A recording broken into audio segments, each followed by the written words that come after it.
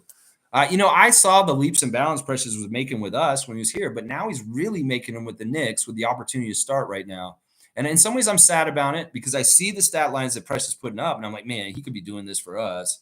But it is what it is. In some ways, the situation in the Knicks is better for him to get this right now because of the injuries to Randall and other people, Mitchell Robinson. I don't know. In some ways, it is what it is, and life is just what it is. It woulda, coulda, shoulda. I'm happy for Precious that he's blooming right now. If not, a little sad that it could have been him blooming on our team instead. But the price to get Quickly and RJ had Precious involved in it, and that's just how it goes. I don't know if it's really a factor with Masai or being too comfortable on our team. I think it's just that he's getting a very easy opportunity to start with no worry about getting yanked. Because honestly, they don't have anybody else to do the things he needs to do with Hartenstein right now. That they need him, and he has to play. So in some ways, he's not getting yanked out of the game for a simple mistake here and there. He may be still making those mistakes, but they're letting him play because they just have to let him play because they don't have anybody else to play. Cowboy saying everybody smash the like button. Boom. Thank you, Cowboy. I appreciate that. Infamous saying, I remember saying that Darko said in several interviews before the season started that the team will be better in the second half. I can say he's living up to his promise. It's a body of work. It's knowledge, learning, and getting better together over a time period. And when you reset in the middle, it really hurts it. But hopefully his promise will still be fulfilled very well. That, yeah, you're supposed to be building towards more and more better by the end of the season. In some ways, hopefully, because we reset things, maybe we're not as worn out in some ways because some of the guys didn't get as much opportunity in the old teams they were on. And maybe they're not as worn down as our guys from before, like Siakam and Anunoby and Fred would be playing 40 minutes. So maybe we have a little more life and a little more vitality and energy, partly because of the changes on our team. I don't know. I'm going to try and say some good stuff for us. That's what I'm doing. Let's see. Cowboys saying Chef Darko. I like that. Fiercely saying, Wayne, I see his getting good and productive minutes in New York. What are you referring to in terms of mediocrity? His play, the team as a whole, why is he doing well over there? I kind of just talked about that. It's opportunity, and they don't have anybody else. Nick and Darko would both like yank Precious for little mistakes. And he may not play a whole lot in some games. We saw him play like 10-minute games or 5-minute games sometimes. So now he's getting a starter's chunk of time. He is going to play like he's going to play double-double machine and getting blocks. And I'm all about it. Good for you, Precious. I'm proud of you, man. I'm not hating on this. In some ways, his success on the Knicks is awesome. I love seeing a great story. If RJ can get a hometown hero story here in Canada, in Toronto, well, let Precious have it in New York, his home city too. And in some ways, I'm glad he's doing better now so that the Knicks fans aren't mean to him. In some ways, they were very mean to him initially when he first got there. Well, now I don't think they're being so mean to him. And they see what he's doing. I told them that when they were like turning on him and saying all this bullshit about Achua when he first arrived and he didn't play so good. I said, y'all shut up. You're going to see Precious is going to be good for y'all. And I was right. Within a month, we see Precious starting for them and playing at a very high level. He's playing very, very well.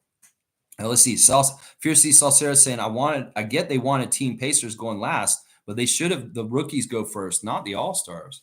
Yeah, well, that's really the hierarchy. They tell us who they value and who they'd rather win out of all of them. I mean, let's think about it. Hometown team, Indiana, okay. Victor Wembanyama on the rookie team. Yeah.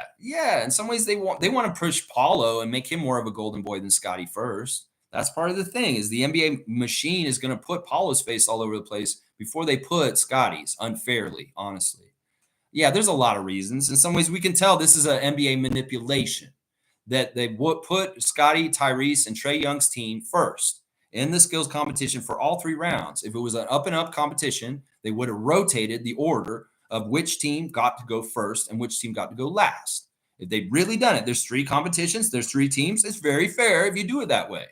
But no, they don't think about that stuff. Well, people that think about competition and rules and what's fair, well, we see it. I see how unfair it is to make the one team go through all challenges first blind and the other teams get to watch them, see them do it and improve from their performance. So it's actually really impressive that it had to go to an overtime half-court shot part with Scottie and them to determine who did it, considering how unfair it was and how set up the Indiana Pacers were set up to try and win it. So, yeah, it is what it is. It is what it is. Wayne's saying he's back home, doesn't take unwanted three-point shots, and concentrates only on rebounds, basically listening and doing what the coach and the team needs. Precious would rebound for us when he felt like it. That's not true. Precious was a solid rebounder for us the whole time, too. He was doing a lot of work down there. I'm not going to say that he's doing things different for New York than he did for us. He's doing the same effort. He did all the same things for us. It's just that he's getting more opportunity to play as a starter. That's really the main thing. He never really was a starter for us. He was off the bench the whole time. That's the only difference right there. He's a starter. He's getting starter minutes. That is why. That is the biggest reason why. We put him in the starting lineup for us. He could have done that kind of shit for us earlier this season. Seriously, it's the opportunity. It's the starting role. Cool Cat saying we now have two 7-foot centers. We need a third 7-foot center as a backup. Was asking for this for years after the chip run. See, Minnesota uses 3 centers. We had the debut last night, very briefly and slightly, of Kelly and Jakob on the court together at the same time. And that's a great thing about Kelly Olynyk. He's a power forward also. And if we want to play Olynyk and Poeltl at the same time, we can. And we saw that for a second. It was really for the end of a close of a quarter. There was a very brief moment where we saw both of them on the court at the same time. I'm not against this. I'm very much with you on this. 3 centers for a team is smart. And maybe we get Zach Edey in the draft. That's what I was saying. Fiercely saying, got it. Thanks for explaining, Wayne. Yeah, no problem. Kareem saying, if we beat the Pacers on Monday, Pascal gets the invite for dinner. So you're saying that that's how we can entice Pascal to help us is say you get to come to the Darko dinner with your old teammates if you help us win against the Pacers on Monday. I don't know. All right, Blue City's here. Let's see what's saying. Blue City Empire Sports. What's going on, everybody? Good to see you, my man. Happy to see hometown hero come back to. This has been the year of hometown heroes coming home. We got RJ coming back to Toronto. We just talked about Precious being in New York. And well, Kyle Lowry playing for the Philadelphia 76ers now. In some ways, I did not want to see this happen, Blue City. I'm not going to lie. I'm glad that Kyle's happy. In some ways, that is the thing that I like the most about this situation. Now, in some ways, just because Kyle Lowry and Nick Nurse are on your team right now does not mean a Raptors fan is rooting for y'all. I mean, I love Kyle and I always will.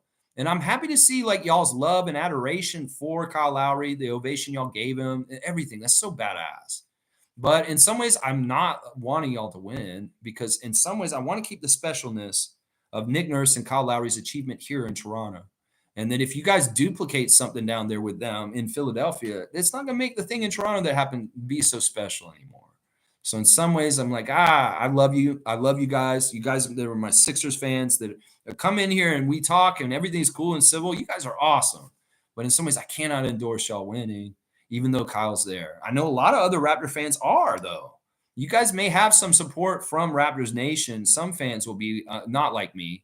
And they like Nick and they like Kyle. And they're like, we're rooting for the Sixers to win the championship. Because we know the resume of Kyle Lowry and Nick Nurse will look better with more championships than just the one in Toronto. But I'm not one of those people. I'm a hater. And I do not want to see Joel ever get a ring. And I know if they win, that's what's going to happen. So, yeah, I'm not about it. But good to see you, Blue City. It's been a bit. And I love that Sixers Nation's checking on us real quick.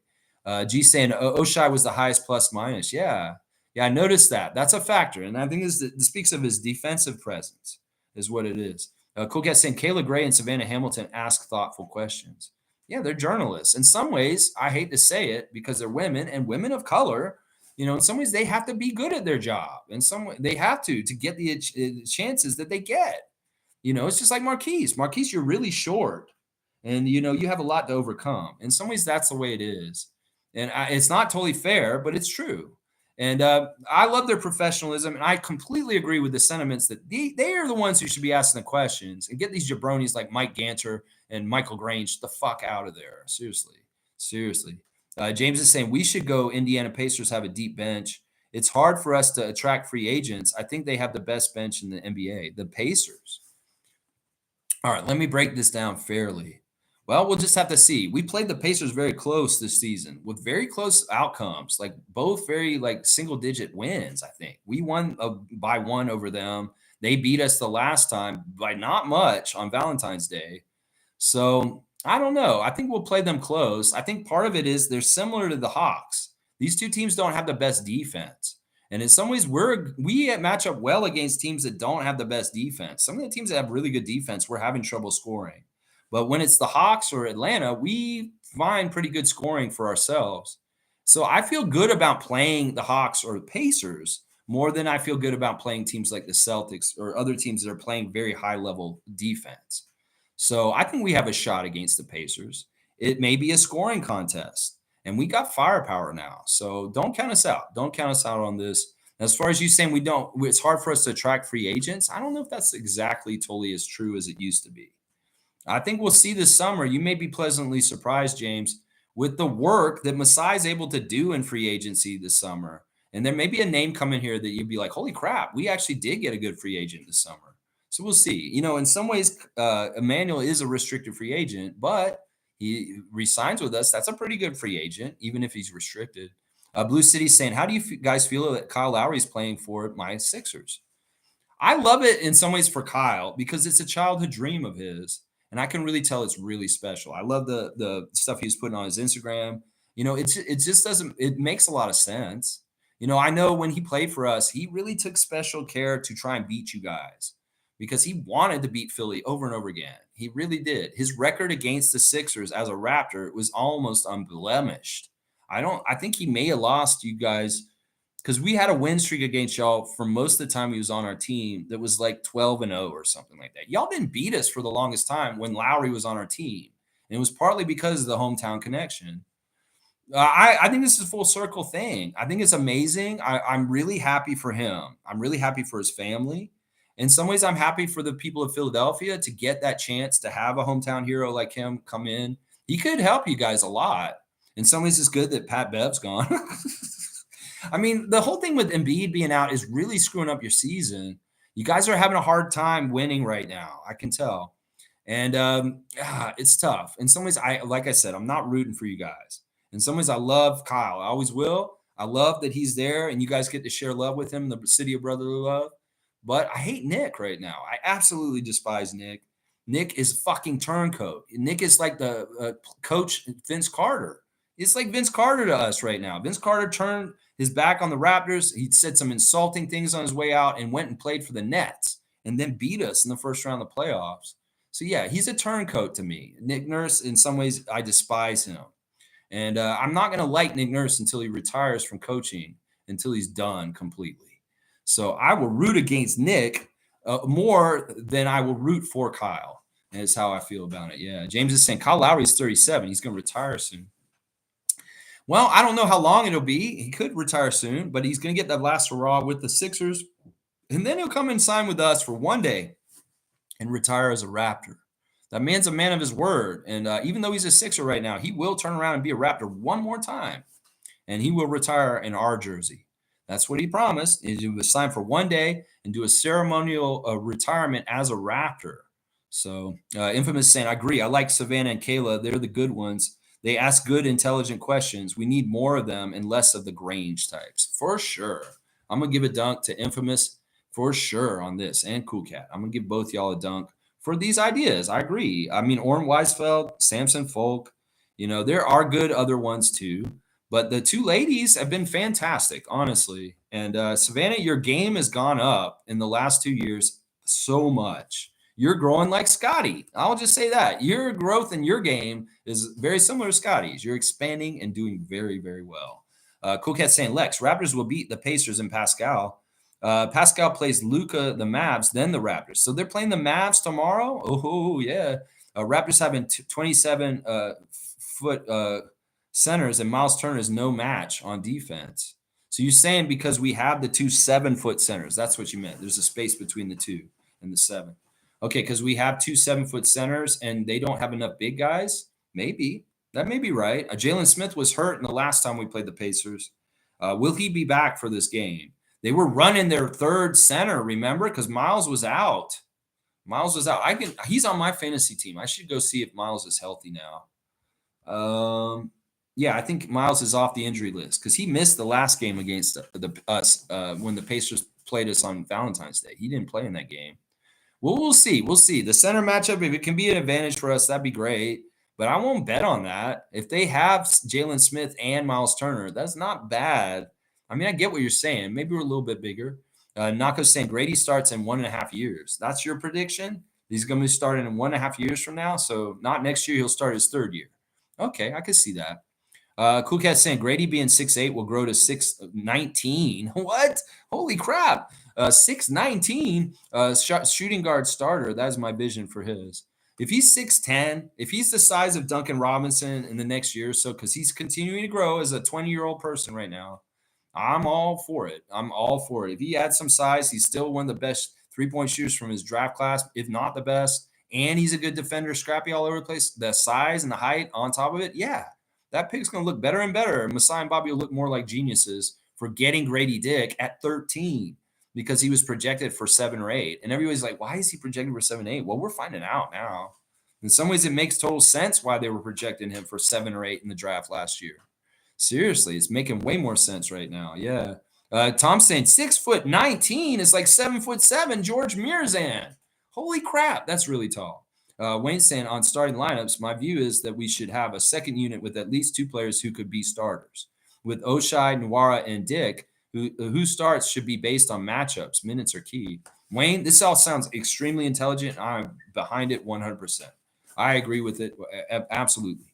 Nako's saying, I think I'd rather have Norm than Gary, but Norm would have to go eventually.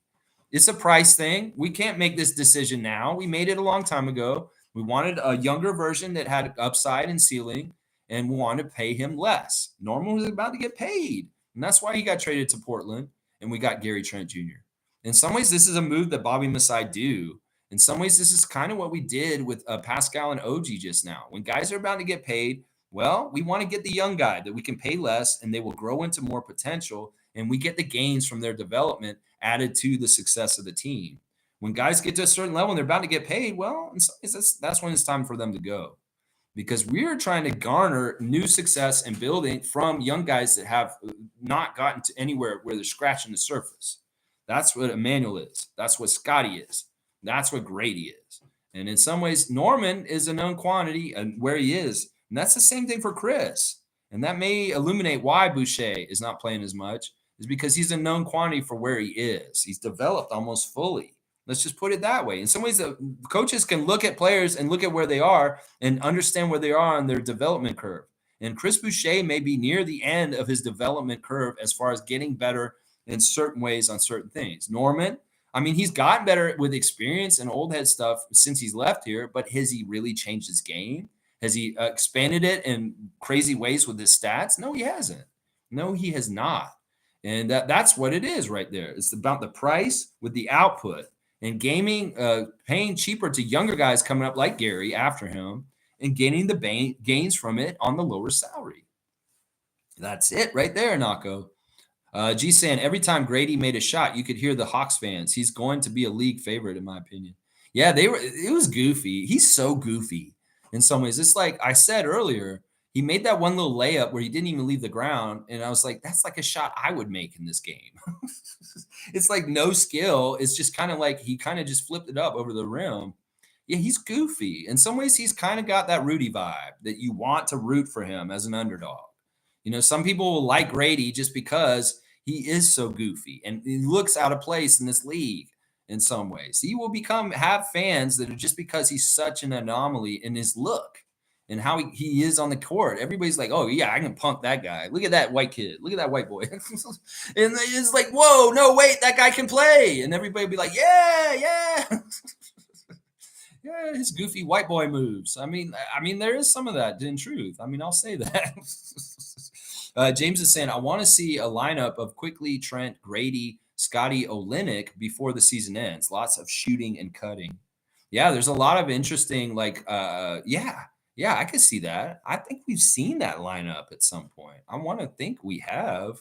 But yeah, I'll look out for it. That's an interesting lineup. I like it. Kareem saying, whenever I don't see David in the chat, I'll just assume that he's doing some analysis. Some analysis of the Yahoo Fantasy team. Oh my gosh, Kareem, you are funny, man. Seriously. Honestly, you need to go down there with Gerald and get on the stage because honestly, Kareem, you have a stand-up comedian vibe to you, bro. That's a really well-written joke right there. That is just funny. What made you think of that and say that right there? That is comedy genius. I'm telling you right now, that is hilarious. If David watches this later and he sees that comment, he's going to laugh his ass off. I'm going to tell you right now, he's going to laugh his ass off about that one.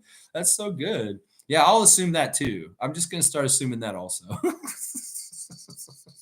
All right, Mischief saying, what a great game from the Raptors. Oshai and Grady were on fire. Scottie had a double-double with 10 assists. It's kind of interesting. Two back-to-back games.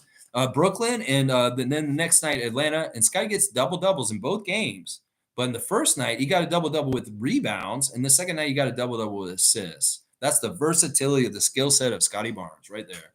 How many people get double-doubles in different categories on a back-to-back, like 2 nights in a row? You get double-doubles like Jonas, you're getting double-doubles in points and rebounds. You get double-doubles like Trae Young, you're getting a double-double with assists and points. Yeah, but this guy's he's going back and forth. He's a hybrid double-doubler. He may get a double-double in assists and points, or he may get a double-double in rebounds and points, or he may get a triple-double and just get all of them. Yeah, I'm expecting him, like Wemby got that quadruple-double or something almost. He got a triple-double on us with blocks involved. Well, I'm expecting Scottie to maybe get a quadruple-double at some point. That's a very rare feat. And you don't want the quadruple double to have 10 turnovers in it. You can't get that quadruple double with the 10 turnovers added one stat. But I'd love to see Scottie get a quadruple double. And that would mean, you know what is most likely Scottie would get a quadruple double is on blocks, assists, rebounds, and points. If he can get a 10 block game and he can get those other stats, then he's got quadruple double like very, very few have before. Akeem Olajuwon, David Robinson, Alvin Robertson. Those are 3 men that have gotten quadruple doubles in the history of the NBA. But yeah, Wemby's going to probably get a quadruple double at some point. And Scottie could too. Let's see. Yeah. All right.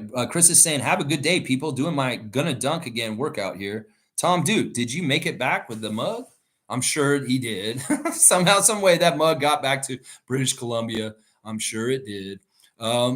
Yeah, good luck getting your dunking up. I know that Chris is trying to slam dunk a ball once again at an older age. He used to be able to when he was younger. He's trying to recapture that glory. So get those leg weights on, Chris, and get out there. I believe in you. All right, let's see. We got Pierre Poli. I don't know why this person's in here. Just for the name and maybe the trolling that's going on here, I'm going to go ahead and hide this user from the channel because I don't like that name. Fuck that guy. Fuck that guy. That's right. That's a really weird name to show up. All right, let's see. Tom Duke's saying, I am not a liar. I actually lost my wallet and my mug that trip. I never made it back to the hotel that wonderful night. Jeez, I was jinxed.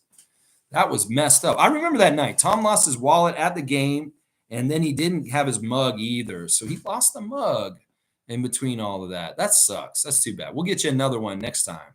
Or, we'll send you one. We'll honorarily send you one. Tom saying, I did put it to good use that night. Yeah.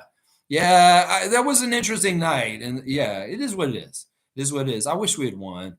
Cool Cat saying, watching Grady in college, I had no doubt he would be successful in NBA. His fundamentals are sound. Kudos to his mom. Yeah, his mother is a big part of it. Carmen Dick. You know what? I can't say that I had the same feeling, though, Cool Cat. I honestly thought he was a step too slow. He's going to be too weak. He's going to get punked. He's going to be a weak link on defense, and he's going to get beat down all the time. But no, he's actually really surprised me and doing really good. So I couldn't say that I had the same prediction from seeing him in college because I didn't think the competition was the same as the NBA, and it wouldn't translate, is what I thought. I didn't think the competition would translate. Let's see. All right, I'm gonna run this down because I need to finish up. Chris is saying, cheers, dude. Cheers to Tom. Tom's saying, have a good one, everyone. Cut off here for Adriana. That's right. I'm 11 minutes past. Emma is saying, this is why I'm a political atheist. Politics is just massive theater for the masses. Laugh out loud.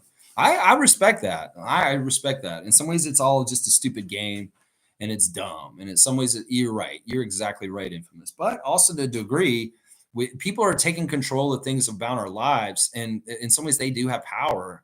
And it's scary because in some ways we can be apathetic and kind of like not want to be participants or do this kind of stuff. But people are making decisions, and they will affect us. And that's part of the reason why people should be politically minded, even if it's a turnoff or it's annoying or it is just theater and bullshit. Well, in some ways, we got to have some people in there that are kind of keeping track of things, or the fox will get in the hen house. And that's really what's happened in Ontario with Doug Ford. That's really what has happened. He's the fox in the hen house, and just fucking, he's basically like Trump. He's lining his pocketbooks behind our backs with crazy amount of wealth, and we don't even know about.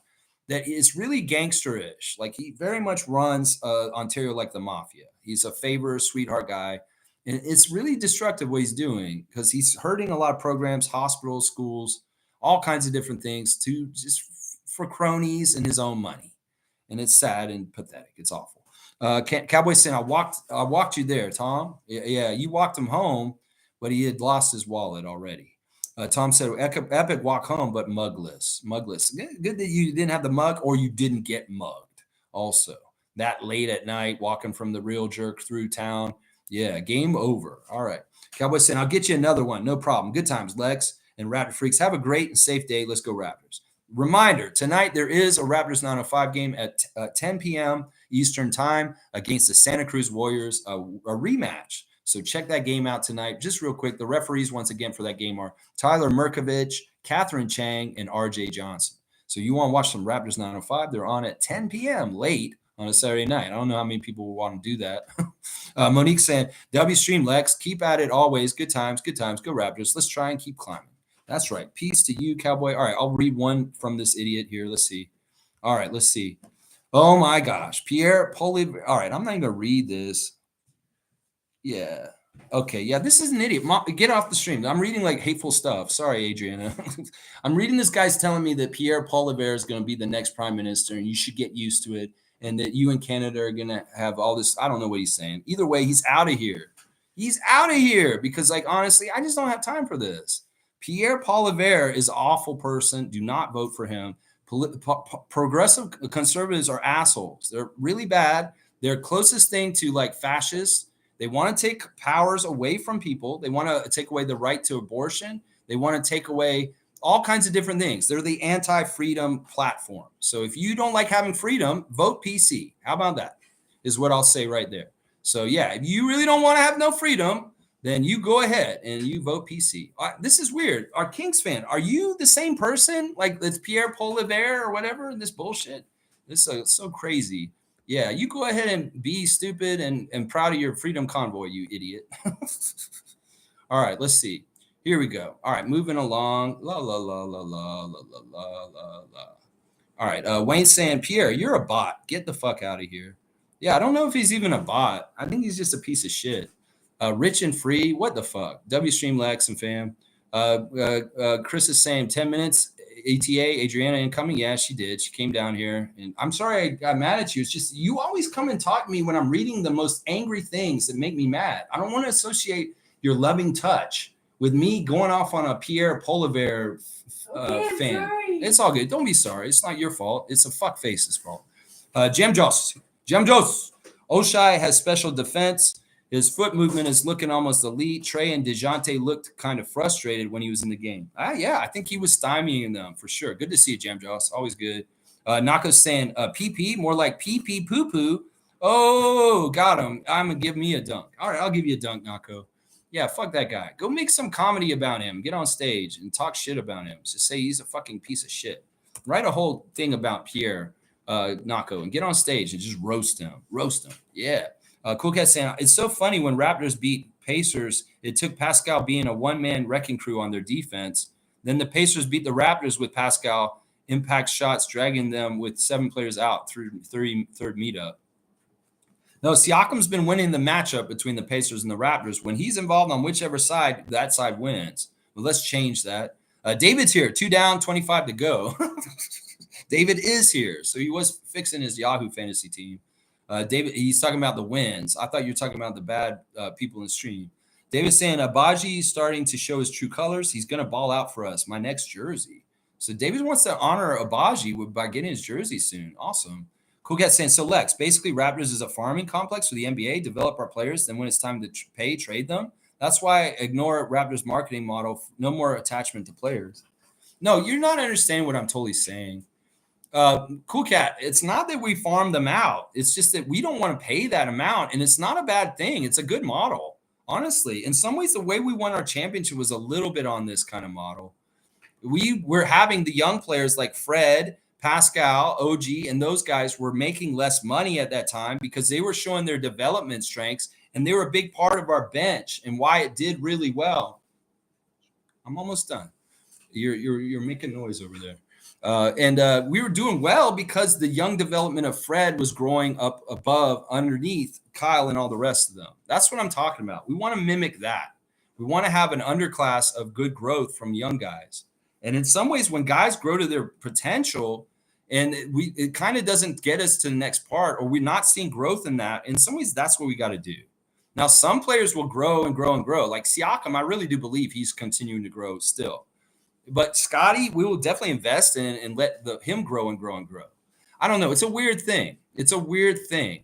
In some ways, we got to let them just kind of decide who's the anointed to keep around and invest the big money in and who isn't. Fred, that's the choice. You want to pay Fred $43 million a year like the Rockets? Well, are you going to get anything more for him and the same price we paid less for him the year before? That's smart business. That's the way I look at it right there. So David's saying, oh, my God, you're hilarious, man. Peter and I are literally dying of laughter right now. Yeah, because of the fantasy thing just now. That was hilarious. That was good. That last rant about loving touch and the fuck face. Oh, my God. No, it's just that this is how it is with us. Like, she loves to come and hug me, and I love that. But sometimes she comes and hug me at this really bad time. Like, I'm reading something about, like, genocide in Palestine. And she's coming up behind me. She's like, oh, I love you. And I'm like, I'm reading about dead babies. Leave me alone, please. I don't want to associate your love with reading about Israel destroying Palestine and absolute genocide. I don't want to associate those two things. And that's what it is right there. All right, David, I love you. I love you guys. Thanks for showing up today. Good game by the Raptors overall. Winning last night against the Hawks. Very, very good stuff. My 5 stars of the game were Barnes, Quickly, Dick, Pirtle, and Abaji. For the 905 is Freeman, Liberty, Winslow, Maker, Moore, and Pinson. We have a game tonight, so watch it. Watch the Open Gym episode. Just be good Raptors fans and do it all like that. Oh, I forgot to mention at the Brooklyn game, did y'all see RJ doing the dance at the end of the game? That was awesome. RJ was so cool with his little dance. Switch it up. I've seen Scottie do that little dance before too, so that was pretty cool to see. All right, yeah, I think that's it. I don't have anything else to say. Y'all check your fantasy lineups like David would. If you don't, David's mad at you. David's saying, haha, go. Hi, Adriana. David's saying hi. She said hi. All right, y'all. Thanks for watching me. Tomorrow, Sunday special report. The Raptors are playing pointless. Their play is pointless. That's what I'm going to say tomorrow. The Raptors are playing pointless. All right, there you go. Let's go, Raptors.